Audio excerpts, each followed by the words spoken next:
Good morning.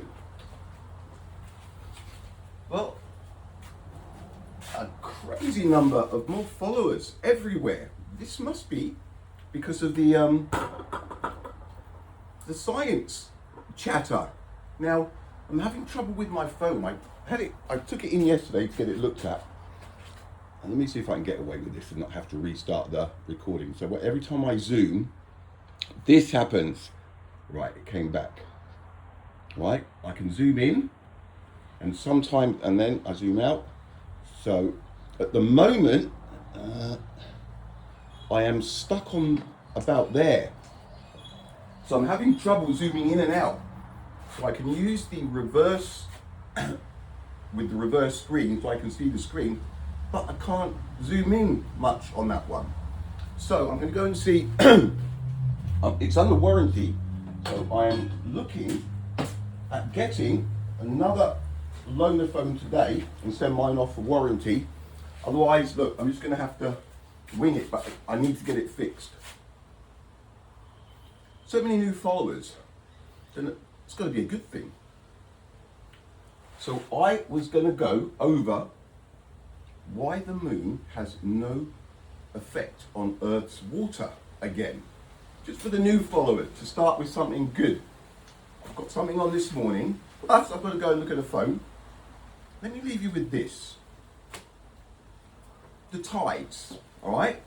Now listen to this. According to Newton's law of universal gravitation, the force of attraction that various bodies have for one another is directly proportional to the product of their masses, but inversely proportional to the square of the distance between them. Now that's the gravitational, okay?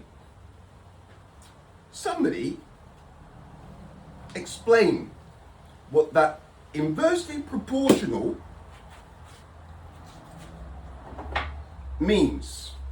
And then I'll bring you this right up on the speed of light. Okay? Now listen to this.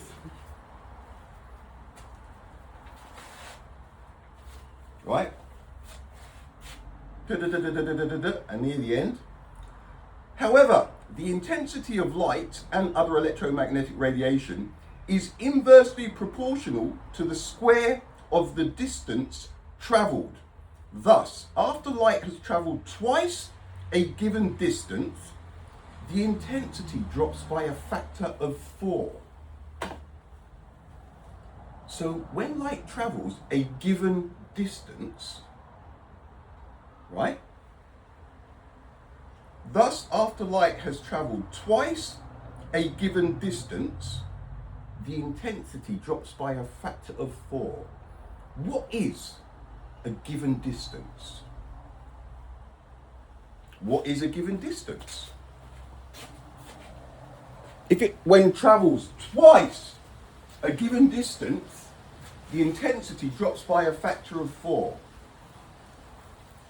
Not now. So what's a given distance?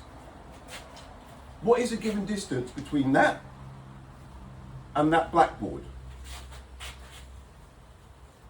So that's a meter. Say that's a meter, right? That's a given distance.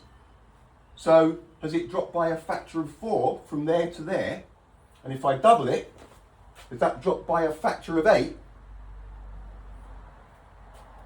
Don't write down horseradish and think that that explains what that means. I'd really like to know what that means. Because isn't it strange that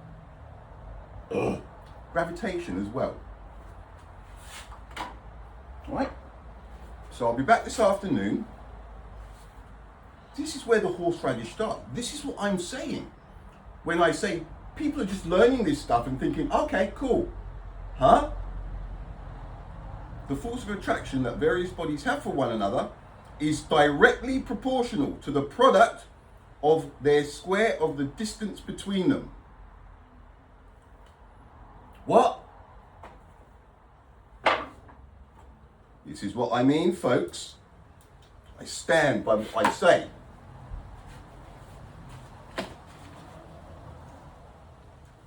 However, the intensity of light and other electromagnetic radiation is inversely proportional to the square of the distance travelled.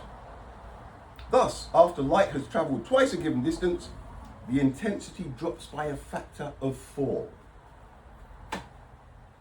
As Paul Hansen once said. Pauline Hanson. Please explain. Explain. Okay?